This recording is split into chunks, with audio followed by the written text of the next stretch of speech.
কার্যালয় থেকে ছবি সরানোর প্রতিবাদে মঙ্গলবার কংগ্রেস ভবনের সামনে এক বিক্ষোভ কর্মসূচিতে সামিল হন যুব কংগ্রেসের প্রতিনিধিরা। শুনবার প্রদেশ কংগ্রেস সভাপতি অনিল কুমার সাহা সংবাদ মাধ্যমের সামনে কি বললেন।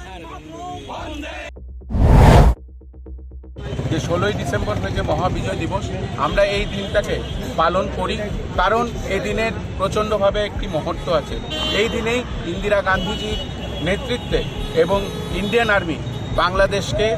পাকিস্তানের থেকে স্বাধীনতা দিয়েছিল এবং আমরা জানি যে সেই দিন ইন্ডিয়ান আর্মি,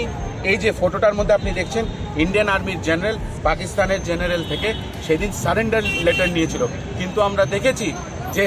কালকে ইন্ডিয়ান আর্মির হেডকোয়ার্টার্স থেকে আপনারা দেখতে পারবেন যে ইন্ডিয়ান আর্মির হেডকোয়ার্টারে এই ফটোটা যে ছিল, যেটা আমাদের ভারতবর্ষের ইতিহাস, যেটা আমাদের ইন্ডিয়ান আর্মির ইতিহাস, প্রচুর শহীদের রক্তে এই ফটোটাকে তারা সরিয়ে দেওয়ার একটি ষড়যন্ত্র। এই ষড়যন্ত্র মূল কারণ হয়েছে তারা ভারতবর্ষের যে ইতিহাস, যে ইন্দিরা গান্ধীর নেতৃত্বে যে ইতিহাস ভারত সরকার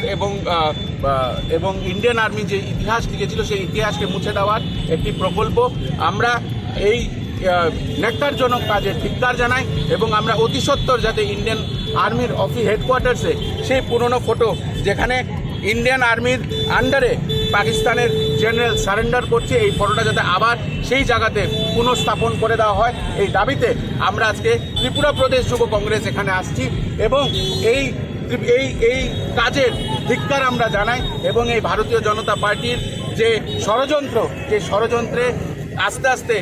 তারা এই ভারতবর্ষের প্রত্যেকটি ইতিহাসকে মুছে দেওয়ার একটি প্রকল্প এবং একটি কালো নকশা এবং নীল নকশা আঁকছে, সেই নকশার বিরুদ্ধে আজকে ত্রিপুরা প্রদেশ যুব কংগ্রেস এখানে